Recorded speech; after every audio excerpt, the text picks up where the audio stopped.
Hello students. So in this video we are going to discuss amines for our examination PSCB term. ये इस video में सिर्फ हम important questions cover करेंगे कि जो पेपर में आ सकते हैं, है ना। इस वीडियो को आप बिल्कुल स्किप मत करना, पूरा डिटेल में देख के जाना। ये मैं बता देता हूँ पहले इम्पोर्टेंट क्वेश्चंस क्या क्या होते हैं। ये पहले तो बेसिक स्ट्रेंथ के कंपैरिजन के ऊपर क्वेश्चन आता है इसमें, ठीक है। इसमें 3-4 इंपॉर्टेंट रिएक्शंस होती हैं। ये जैसे सबसे पहले होती है हमारे पास गैब्रियल थैलामाइड रिएक्शन, एक होती है हॉफमैन डिग्रेडेशन रिएक्शन, और एक होती है हमारे पास कार्बाइल अमीन टेस्ट। ठीक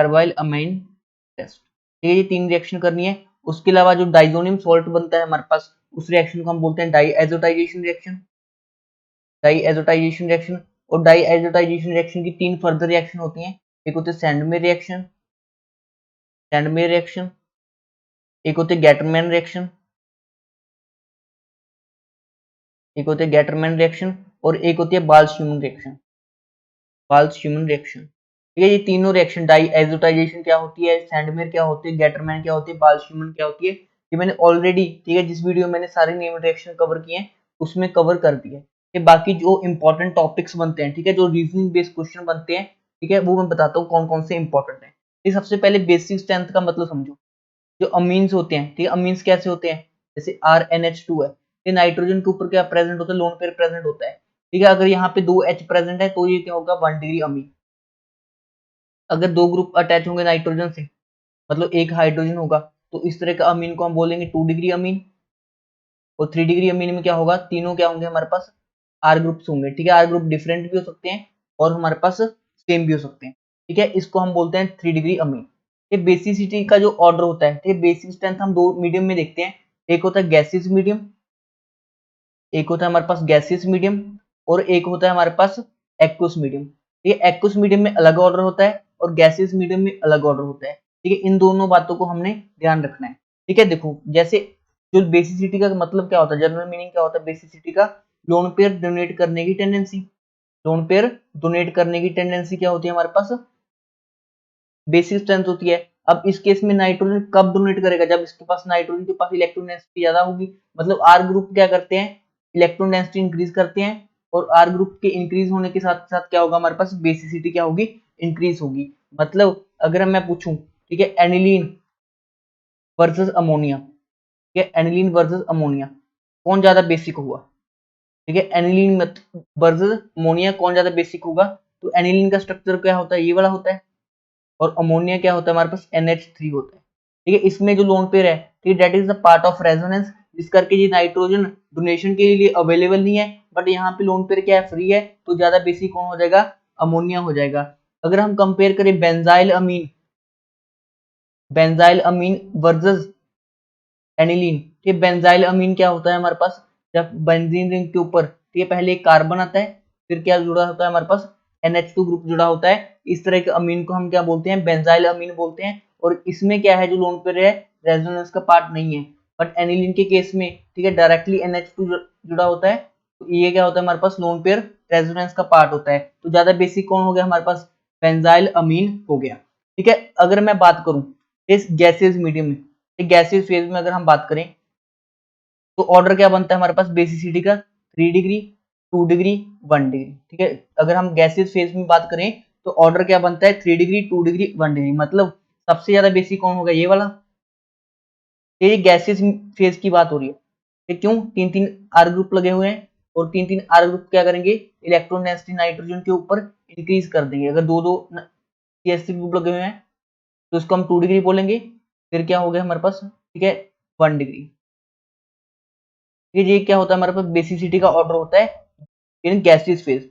बट एक्वस फेज में ऐसा नहीं होता। ठीक है, गैसियस फेज में 3 डिग्री, 2 डिग्री, 1 डिग्री होता है, बट एक्वस फेज में नहीं होता। ठीक है, एक्वस फेज में क्यों नहीं होता ऑर्डर, ठीक है, उसको कभी फिर समझा दूंगा। ठीक है, उसमें हाइड्रेशन और सॉल्वेशन फैक्टर लगते हैं, बट क्या क्या ऑर्डर होते हैं, ठीक है, वो पता होना चाहिए। ठीक है, वो हम एनसीईआरटी के लिए आपके लिए स्पेशल एनसीईआरटी से वो लाइन उठा के लेके आया हूँ। ठीक है, जस्ट एक मिनट, मुझे वो स्लाइड निकालने दीजिए।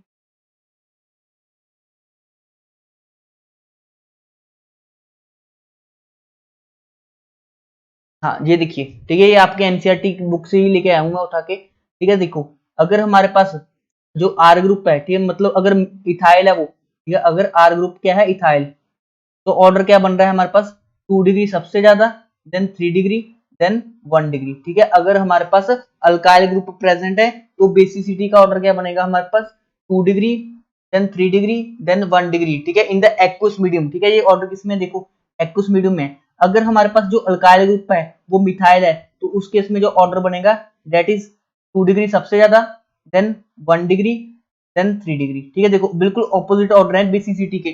ठीक है, जब इथाइल ग्रुप प्रेजेंट है तो ये वाला ऑर्डर, ठीक है, अगर मिथाइल ग्रुप है तो ये वाला ऑर्डर। अगर हमारे पास गैसियस फेज में तो क्या होगा ऑर्डर, गैसियस फेज में क्या ऑर्डर हो गया, गैसियस फेज में क्या ऑर्डर होता है हमारे पास, 3 degree, then 2 degree, then 1 degree. ठीक है, आई थिंक सभी के सभी फैक्टर्स पता चल गए होंगे। ठीक है, ये वाला इंपॉर्टेंट क्वेश्चन था। ठीक है ना, अगर मिथाइल प्रेजेंट है तो क्या ऑर्डर होगा, इथाइल प्रेजेंट है तो क्या होगा। ठीक है, जहां पे हमारा सारा बेसिसिटी का कॉन्सेप्ट क्लियर होता है। ठीक है, और एक कॉन्सेप्ट देखो, ठीक है, एक और कॉन्सेप्ट होता है, ठीक है, pKa and, sorry, KB and pKb, KB and pKb. ठीक है, जितना ज्यादा केबी इंक्रीज होगा, ठीक है, उतना बेसिक स्ट्रेंथ क्या होगा, इंक्रीज। जितना केबी इंक्रीज होगा उतना बेसिक स्ट्रेंथ इंक्रीज होगा, जितना पीकेबी इंक्रीज होगा उतना बेसिक स्ट्रेंथ डिक्रीज होगा। बेसिक स्ट्रेंथ क्या होगा, उतना डिक्रीज होगा। मतलब अगर आपसे पूछा जाए, ठीक है, अगर आपसे पूछा जाए अमोनिया और एनिलीन में से किसका पीकेबी का ज्यादा वैल्यू होगा, ठीक है, पीकेबी का क्या वैल्यू होता है, मतलब इसका कम बेसिसिटी होगा, पीकेबी इसका हाई होगा एनिलीन का। ठीक है, पीकेबी ऑफ एनिलीन क्या होगा, ज्यादा होगा as compare to the ammonia. ठीक है, आई थिंक बेसिसिटी का कॉन्सेप्ट क्लियर हो गया। ठीक है, एक कॉन्सेप्ट और क्लियर करना है मुझे। ठीक है, जैसे एनिलीन वैसे तो बेसिक कम ही होता है, बट चलो थोड़ा बहुत हम मान लेते हैं, थोड़ा बहुत बेसिक होता है एनिलीन। ठीक है ना, तो क्योंकि इसके ऊपर भी नाइट्रोजन के ऊपर थोड़ा बहुत लोड पे रहता ही है, तो इस केस में अगर इलेक्ट्रॉन डोनेटिंग ग्रुप्स लगे होते हैं, अगर इलेक्ट्रॉन डोनेटिंग ग्रुप्स लगे होते हैं तो वो क्या करते हैं, हमारे पास बेसिक स्ट्रेंथ को इंक्रीज करते हैं। बेसिक स्ट्रेंथ को वो क्या करेंगे, इंक्रीज करेंगे। अगर इलेक्ट्रॉन विड्रॉइंग ग्रुप लगे होंगे, अगर इलेक्ट्रॉन विड्रॉइंग ग्रुप लगे होंगे तो वो बेसिक स्ट्रेंथ को क्या करेंगे, डिक्रीज करेंगे। ठीक है, वो क्या करेंगे, बेसिक स्ट्रेंथ को डिक्रीज करेंगे। अगर मैं आपसे एक क्वेश्चन पूछूं, ठीक है, मैंने एक तरफ लगा दिए यहाँ पे, ठीक है, NH2, और यहाँ पे मैं लगा रहा हूँ सपोज NO2 ग्रुप लगा देता हूँ, चलो ये एक और मैंने NO2 ग्रुप यहाँ पे लगा दिया। ठीक है, एक और NO2 ग्रुप मैंने पैरा पोजीशन पे लगा दिया। ठीक है, अगर आपसे इनका बेसिसिटी का ऑर्डर पूछ ले, ठीक है, what is the order of basicity, ठीक है, A compound, B compound, C compound, D compound. ठीक है, अगर इनका बेसिसिटी का ऑर्डर पूछा जाएगा तो बेसिसिटी का ऑर्डर क्या होगा, देखो ए वाला तो सबसे ज्यादा होगा, क्यों, क्योंकि इसमें कोई भी इलेक्ट्रॉन विड्रॉइंग ग्रुप प्रेजेंट नहीं है। ये क्या होता है, हमारे पास इलेक्ट्रॉन विड्रॉइंग ग्रुप है, मतलब बेसिक स्ट्रेंथ को डिक्रीज करेंगे। तो एनिलीन में तो कोई ग्रुप नहीं लगा हुआ, तो ए तो सबसे ज्यादा क्या होगा हमारे पास, बेसिक होगा। ठीक है, ये तो क्या होगा, मोस्ट बेसिक होगा। ठीक है, सेकंड नंबर पे कौन सा होगा, ठीक है, सेकंड नंबर पे होगा हमारा पास ये कौन सा, डी वाला, फिर क्या होगा, सी वाला, फिर क्या होगा, बी वाला, मतलब बी वाला जो सबसे लीस्ट बेसिक होगा। ठीक है, इसका रीजन हमें एक्सप्लेन करना है, देखो क्या होगा। ठीक है, देखो NO2 ग्रुप, ठीक है, मेटा पोजीशन पे लगा है with respect to NH2 group. अब मेटा पोजीशन पे, ठीक है, NO2 ग्रुप क्या होता है हमारे पास, क्या होता है, इलेक्ट्रॉन विड्रॉइंग होता है, और इलेक्ट्रॉन विड्रॉइंग ग्रुप क्या होता है, मेटा डायरेक्टिंग होते हैं। मतलब इस वाले लोन पेयर से ये क्या करेगा, इलेक्ट्रॉन डेंसिटी को खींच लेगा, मैक्सिमम खींचेगा। उसके बाद कौन खींचेगा, NO2 ग्रुप इलेक्ट्रॉन विड्रॉइंग है, बट NH2 इसकी पैरा पोजीशन पे है, मतलब NO2 का विड्रॉइंग इफेक्ट लगेगा नहीं किसके ऊपर, N के ऊपर, ठीक है, रेजोनेंस के थ्रू, बट इंडक्टिव के थ्रू लगेगा। अब इंडक्टिव किसका ज्यादा होगा, ये ऑर्थो वाले का इंडक्टिव ज्यादा होगा, तो इसका बेसिसिटी कम हो जाएगा। ठीक है, और पैरा वाले में सबसे कम इंडक्टिव इफेक्ट लगेगा, क्यों, क्योंकि जो इंडक्टिव इफेक्ट होता है वो क्या होता है हमारे पास, डिस्टेंस डिपेंडेंट होता है। ठीक है ना, यहाँ पे क्या लगना था, रेजोनेंस इफेक्ट, और इन दोनों में हम कैसे डिसाइड करेंगे, on the basis of inductive effect. तो ये करेक्ट ऑर्डर हमारा बन जाएगा। ठीक है ना, काफी इंपॉर्टेंट कॉन्सेप्ट था, अगर टफ क्वेश्चन बना हुआ तो यही बनेगा। ठीक है, उसके बाद कुछ क्वेश्चन देखते हैं और कुछ रिएक्शंस जो हमारी इंपॉर्टेंट है। ठीक है, चलो पहले ये वाली क्वेश्चन डिस्कस कर लेते हैं। ठीक है, अगर हमने 1 डिग्री, 2 डिग्री, 3 डिग्री को डिफरेंशिएट करना है तो उसके लिए कौन सा टेस्ट यूज करते हैं, हम यूज करते हैं उसके लिए हिंसबर्ग टेस्ट। पढ़ के जाना बिल्कुल डेफिनेटली, अगर वो आएगा ना तो आप करके आना।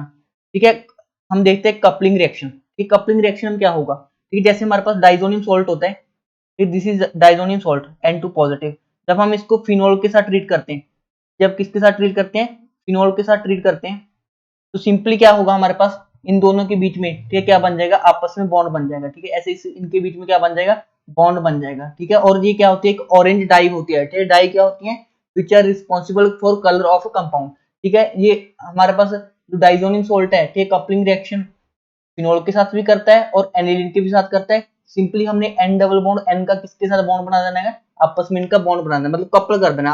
कपल का क्या मतलब होता है, आपस में जोड़ देना, ठीक है। सिंपली हमने इसमें क्या कर दिया, कपल कर दिया, ठीक है। अब डाइजोनियम सोल्ट का C2Cl की प्रेजेंस में जा इसको Cu2Cl2 लिख सकते हैं, ठीक है। क्या बनता है, क्लोरोबेंजीन, ठीक है, ऑलरेडी डिस्कस हो चुका है ये रिएक्शन। हाँ, ये वाला क्वेश्चन देखो, aniline is less basic than ethylene, ठीक है। तो क्या होगा हमारे पास, जो एनिलीन का केस में क्या होगा, रेजोनेंस होगा, जिसकी वजह से लोन पेयर क्या होगा, रेजोनेंस का पार्ट होगा। ऐसे डिटेल में आप एक्सप्लेन कर सकते हो। जबकि इथाइलिन के केस में किसी तरह का कोई रेजोनेंस नहीं होगा, जिसकी वजह से नाइट्रोजन का लोन पेयर नाइट्रोजन के ऊपर ही रहेगा, ठीक है। ये वाला क्वेश्चन, ठीक है, स्टार मार्क कर लो इसको, ये बिल्कुल स्टार मार्क कर लो इस क्वेश्चन को, डेफिनेटली ये पेपर में आएगा, ठीक है ना। अगर क्वेश्चन टफ बनना होगा तो यही क्वेश्चन आएगा, ठीक है, और कोई क्वेश्चन नहीं बनता इस चैप्टर में, ठीक है। रिएक्शंस तो बनती है इंपॉर्टेंट, बट अगर थ्योरी बेस्ड क्वेश्चन आना हुआ तो ये सबसे इंपॉर्टेंट क्वेश्चन है, ठीक है। Although amino groups are ortho and para directing, मतलब जैसे देखो इलेक्ट्रॉन जो डोनेटिंग ग्रुप्स होते हैं NH2, N के ऊपर डायरेक्ट लोन पेयर है, ये क्या होता है, ऑर्थो एंड पैरा डायरेक्टिंग होता है। तो हमारे पास ortho and para product major बनने चाहिए थे, बट इस केस में मेटा नाइट्रोफिनोल का भी कुछ अमाउंट बनता है। देखो जैसे रिएक्शन हुई, नाइट्रेशन तो आपको पता ही है, NH2 के रिस्पेक्ट में हमने NO2 लगाना है, ठीक है, एक बार ऑर्थो पे एक बार पैरा पे। बट जो ऑर्थो वाला प्रोडक्ट है सिर्फ 2% बना, जो पैरा वाला प्रोडक्ट है वो 50% बना, और मेटा वाला प्रोडक्ट कितना बन गया, 40 के जो भी 48% के राउंड बन जाता है, ठीक है। जो हमारे पास मेटा वाला प्रोडक्ट है वो 48 के परसेंट 47 के राउंड बन जाता है, कुछ मान लो, ठीक है, मतलब काफी ज्यादा अमाउंट में बन जाता है, ठीक है। पैरा प्रोडक्ट क्यों, सॉरी मेटा प्रोडक्ट क्यों बना, यही हमें एक्सप्लेन करना है। देखो एक तो होगा हमारे पास सबसे पहले स्टेप में क्या होगा, प्रोटोनेशन हो जाता है। प्रोटोनेशन का मतलब NH3 पॉजिटिव। अब NH3 पॉजिटिव इलेक्ट्रॉन डोनेटिंग नहीं रहा, अब NH3 पॉजिटिव क्या हो जाता है इस केस में, इलेक्ट्रॉन विड्रॉइंग ग्रुप हो जाता है, जिसकी वजह से क्या बनता है हमारे पास, मेटा प्रोडक्ट बनता है। बस इतना से लिख दोगे ना कि इसका जब प्रोटोनेशन हो जाता है एनिलीन का, H पॉजिटिव मतलब एक्सेप्ट कर लेता है वो, ठीक है, NH3 पॉजिटिव जिसको हम बोलते हैं एनिलीनियम आयन, जो क्या होता है, एक इलेक्ट्रॉन विड्रॉइंग ग्रुप होता है, ठीक है। इलेक्ट्रॉन विड्रॉइंग ग्रुप बन गया ये, तो क्या होगा, मेटा डायरेक्टिंग, जिसकी वजह से हमें मेटा कंटेंट भी मिलता है in the nitration of aniline, ठीक है।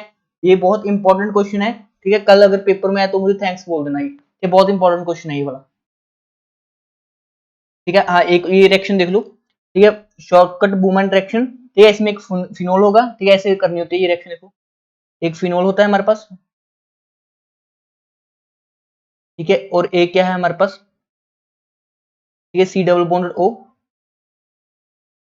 ठीक है। बस हमने यहाँ से HCl को रिमूव कर देना होता है, ठीक है। जब हम HCl को रिमूव कर देंगे तो क्या बन जाएगा, ठीक है, इनको आपस में बॉन्ड बना दो, ठीक है, O C double bond O, एक दूसरा रिंग, ठीक है, इस तरह का कंपाउंड बन के आ जाएगा, ठीक है। इस रिएक्शन को हम पढ़ सकते हैं, ठीक है। ये तो इंपॉर्टेंट रिएक्शन थी, आपको आनी चाहिए, ठीक है। जो तीन इंपॉर्टेंट रिएक्शन है, ठीक है, डाइएजोटाइजेशन मैंने करवा दिया आज, ठीक है। एनिलीन को फ्लोरोबेंजीन में, ठीक है, कौन सी रिएक्शन, वाल्स-शीमन रिएक्शन, ठीक है, ये कौन सी रिएक्शन है, वाल्स-शीमन रिएक्शन, ठीक है ना। तो देखो जो मैंने आज वीडियो कवर करवाया उसमें सारी रिएक्शंस कवर कराई है, ठीक है। अगर हमने, ठीक है, एनिलीन को किस में कन्वर्ट करना हो, ठीक है, ये सिमिलरली रिएक्शन है जैसे हमने वो करवाई लास्ट में, ठीक है, अपनी बॉमंड, ठीक है, सॉरी,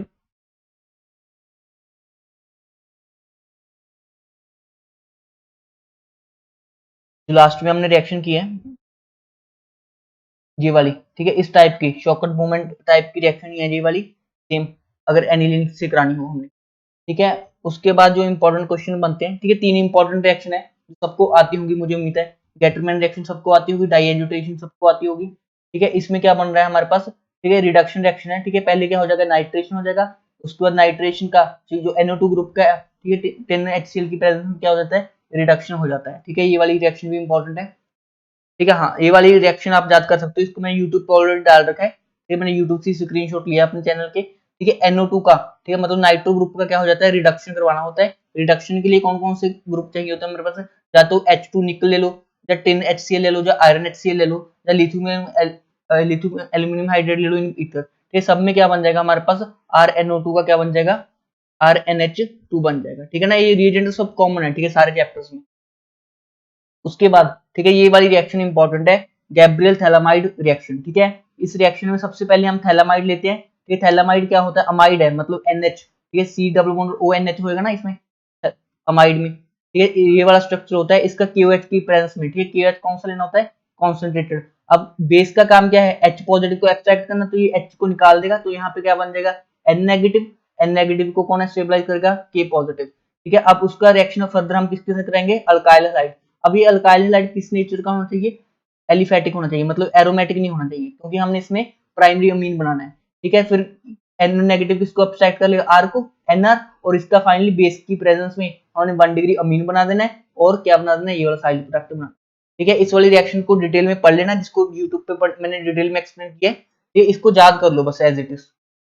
ठीक है, नेक्स्ट रिएक्शन ये कौन सी रिएक्शन है, Hofmann bromamide reaction, Hofmann degradation reaction बोल दो इसको।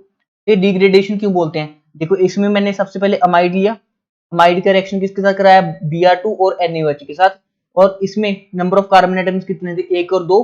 तो फाइनल प्रोडक्ट में अमीन तो बना, बट कितने कार्बन है, सिर्फ 1 कार्बन, मतलब 1 कार्बन क्या हो गया, डिक्रीज हो गया, इसलिए इसको क्या बोलते हैं हम, स्टेप डाउन रिएक्शन बोलते हैं। और साथ में जो साइड वाले प्रोडक्ट्स हैं वो भी क्या करने होंगे, हमें याद करने होंगे। ठीक है, आई थिंक ये वाला भी क्लियर होगा आपको। ठीक है, कार्बाइल अमीन टेस्ट। ठीक है, कार्बाइल अमीन में क्या होगा, अमीन्स की प्रेजेंस चेक की जाती है इसमें, कि 1 डिग्री अमीन हमारे सॉल्यूशन में प्रेजेंट है या नहीं है। ठीक है, इसका रिएक्शन KOH में कराना है। ठीक है, ये सेम रिएजेंट है जो हम रीमन टीमन में यूज करते हैं। ठीक है, हीटिंग करने पे, ठीक है, हमें RNC मिलता है। ठीक है ना, याद रखना आइसोसाइनाइड बनता है, साइनाइड नहीं आइसोसाइनाइड बनता है। ठीक है, और इसकी फाउलिंग स्मेल होती है, क्या होती है, फाउलिंग स्मेल होती है, मतलब काफी इरिटेटिंग स्मेल होती है, जिससे हमें पता चल जाता है कि हमारे पास क्या है, 1 डिग्री अमीन प्रेजेंट है। ठीक है, ये 3 टेस्ट हैं, 3 रिएक्शंस हैं, बहुत इंपॉर्टेंट है। उसके बाद ठीक है, ये वाला क्वेश्चन आप खुद अटेम्प्ट करो। ठीक है, हमने बेसिक स्ट्रेंथ के ऑर्डर में लिखना है। ठीक है, बेसिक स्ट्रेंथ का ऑर्डर। ठीक है, देखो सबसे पहले क्या है, C6H5NH2। ठीक है, इसका क्या मतलब है, ये एनिलीन ही है, इसको ऐसे लिख सकते हैं हम, ये एनिलीन है। ये दूसरा क्या है हमारे पास, C2H5NH2, मतलब ये क्या है हमारे पास, 1 डिग्री अमीन। ठीक है, C2H5 ट्वाइस NH। ठीक है, ये क्या है हमारे पास, 1 डिग्री अमीन। ये क्या है हमारे पास, ये सिंपल अमोनिया। ठीक है, सबसे ज्यादा बेसिक तो जिसमें 2 इथाइल ग्रुप्स लगे हैं, मतलब ये वाला होगा। ठीक है, सबसे पहले दूसरे नंबर पे क्या होगा, ये वाला होगा। ठीक है, तीसरे नंबर पे क्या होगा, सिंपल अमोनिया होगा। ठीक है, चौथे नंबर पे क्या होगा, एनिलीन होगा। ठीक है, ये तो सबको क्लियर होगा। ठीक है, ये देखो इस रिएजेंट को क्या बोलते हैं भाई, याद करो, इस वाले रिएजेंट को कितनी बार पढ़ा दिया मैंने, तो हम बोलते हैं हिंसबर्ग रिएजेंट। इसको क्या बोलते हैं, हिंसबर्ग रिएजेंट। और हिंसबर्ग रिएजेंट का काम क्या होता है, ठीक है, it is used to differentiate between 1 degree 2 degree and 3 degree amines. ठीक है ना, तो क्या होगा, जैसे ही हम इसको 1 डिग्री अमीन के साथ ट्रीट करेंगे, ठीक है, पहले यहाँ से HCl निकल जाता है। ठीक है, ये वाला साथ जुड़ जाएगा, और अब जब इसका हम फर्दर हाइड्रोलिसिस करवाते हैं, ठीक है, बेस की प्रेजेंस में, NaOH की प्रेजेंस में, तो ये क्या होता है, हमारे पास सॉल्युबल होता है। बट 2 डिग्री के केस में क्या होता है, जब हम इसका रिएक्शन NaOH के साथ करवाते हैं, तो ये क्या होता है, इनसॉल्युबल होता है। और जब 3 डिग्री का रिएक्शन करवाते हैं, ठीक है, तो वो क्या होता है, रिएक्शन ही नहीं करता। ठीक है, वो वाली रिएक्शन मैंने डिटेल में पढ़ा रखी है यूट्यूब पे, उसका मैं जो वो लिंक है वो डिस्क्रिप्शन में दे दूंगा। ये एक चीज को बारी बारी पढ़ाने से अच्छा है, ये 2 चीज पढ़ा रखी है उसको रिपीट ना करूंगा। ठीक है, ये सब रिएक्शन हो गई हमारी। ये 1-2 इंपॉर्टेंट क्वेश्चन और बनते हैं इसमें। ठीक है, ये वाली रिएक्शन पढ़ लेना, ये वाली इंपॉर्टेंट है। ठीक है, और ये वाला क्वेश्चन बिल्कुल करके जाना। ठीक है ना, ये मेरे को पता नहीं क्यों लग रहा है कि आएगा कल के पेपर में। ठीक है, ये वाला क्वेश्चन भी डिस्कस हो गया। ठीक है, ये दोनों रिएक्शन डिस्कस हो गई, कपलिंग रिएक्शन हो गई। ठीक है, इनका बेसिसिटी कंपैरिजन, ठीक है, मैंने एक्सप्लेन कर दिया है आपको, ये खुद अटेम्प्ट करना है इसको।